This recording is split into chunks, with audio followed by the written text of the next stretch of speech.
Ladies and gentlemen, this video is going to tell you everything you need to know or want to know about the French heavy AMX50B. First of all, we're going to talk about the equipments. The most important equipments are these three: enhanced gun drive, vertical stabilizer, and defense system.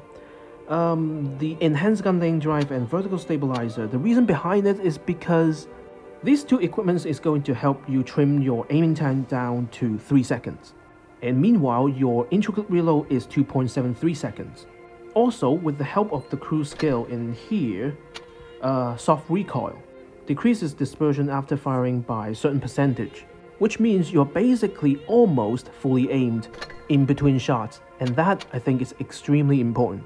And secondly, the reason I choose defense system is because this tank has a problem of dying drivers very constantly, and I want to eliminate that chance as low as possible.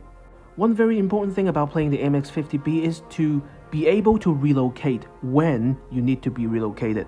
When you have a dead driver, that is not gonna happen. So, this game we are in the map of Middleburg. If you ask me, this is a very dumb map in my opinion, but let's put that aside. Let's look at the matchup. They have E100 VK90, and we only have a Concept 1B VK45 as our heavy lineup. I do not count myself AMX50B as a heavy tank. I don't think anyone should either. So town engagement is the first thing that I would like to avoid. Those two DDs in town is not going to do anything. What we can do instead is to, well, depends on the situation, whether to push the hill or play defense.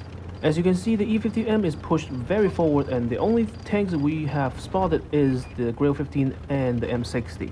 I decided to push here because even if they do coming up on the hill, I still want to take the terrain advantage, keep them in a place where they are not comfortable to do anything, like the enemy E100. Like, what is he gonna do? Well, the bad chat obviously caught me by surprise, but no big deal, we're just gonna deal with it anyway. So what is the E100 gonna do? Is he gonna back down? Well, there is nothing to back down to, there's no cover. Is he gonna push forward? Well, we have everything waiting for him if he does. In other words, I want to control the engagement. I want to put the enemy in the pickle, and this is how you build up your advantage.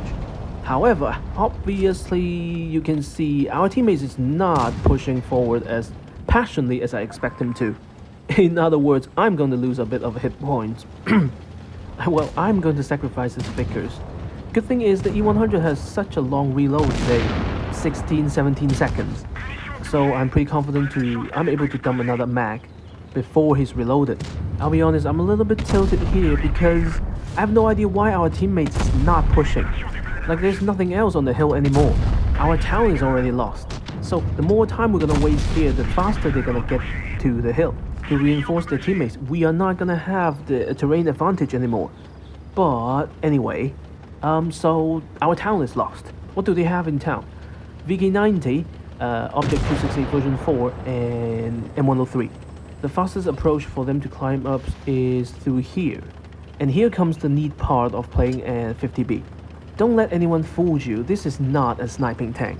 You do not expect to camp in a corner and then do some long-range engagement. That's not how the 50B works. Quite the contrary, 50B is a very frontline tank, and the trick is to hide in plain sight. In other words, you have to find places in the front line where you are close to the enemy, but they are not able to focus you. Just like it here, I am as close to the enemy as anybody else, but they can't focus me. I'm not the first priority. The first priority is the Concept 1B and 183 behind me.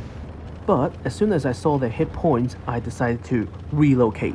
Reason being very simple: if the Concept 1B and 183 lost to the engagement, which is very likely judging by their hit points, I got nowhere else to run. And as I said before, when you play the 50B, you have to plan for the future and find cover for that before it happens. So I'm gonna flank down the hill, help the VK45 to deal with the M103. After that, I'm gonna immediately climb back up the hill, because I do not want to put myself into a situation where the VK90 is on the hill hull down, and I'm below him down the hill firing some pathetic APCR, which is not gonna pen shit. You do not want to do that. Fortunately, this VK90 is not as smart as I think he is. He gave up the high ground to help the 103. If you are a Star Wars fan, you are definitely not gonna make the mistake like this. The great Jedi Obi-Wan Kenobi stayed on the high ground, and that is how he beat Anakin Skywalker. It's over, Anakin. I have the high ground. What an interesting cultural reference. Anyway, this game is over the moment the VK90 gave up the high ground. Moral of the story is, when you play in the 50B, you want to use your magazine potential to control the engagement to put the enemy into a pickle when you see fit.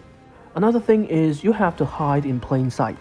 Find those positions in the front line when the enemy cannot focus you. Use covers or even use your teammates, and then deliver the pain. I know it's selfish, but that's how you play the 50B. Second game, we are in Desert Sand. Both sides have a lot of medium tanks and, well, fast tanks in general. And guess what? No town engagement once again. I want to put more use into my mobility, especially after they rebalance this tank. Give it a 4-shell magazine. Because right now it takes longer to reload the magazine and unload the magazine as well. In a town engagement or, in general, a very compact area, it's not easy to find those openings. However, in an open field, well, at least you can run away, right? And, oh yes, one thing I like about the 50B right now is that it really is the unicorn of heavy tanks. It's the only and the last heavy tank that has 50 kilometers top speed. Back in the days 113 IS-7, they can all go 50. Right now, it's 45, 42, 43. What a shame. Anyway, I forgot to mention that another big reason behind why I went to the open field instead of town is because that KBC-50, I know that guy. I want to kill him first.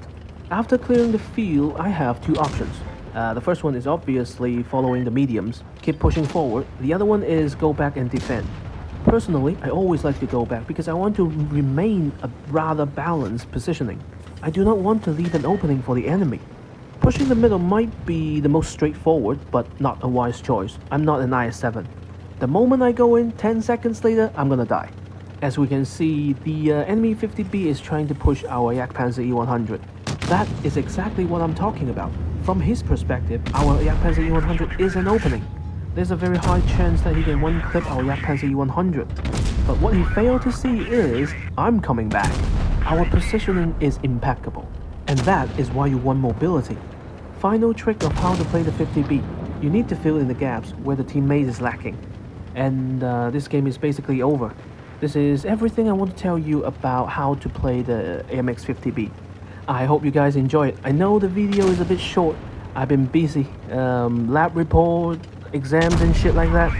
And also I was sick last week. I stayed in the bed for like 3 days straight. I still feel a little bit under the weather, to be honest. But yeah, I hope I can, get back to the routine as soon as possible. I gotta go. Thank you. Love you guys, and bye-bye.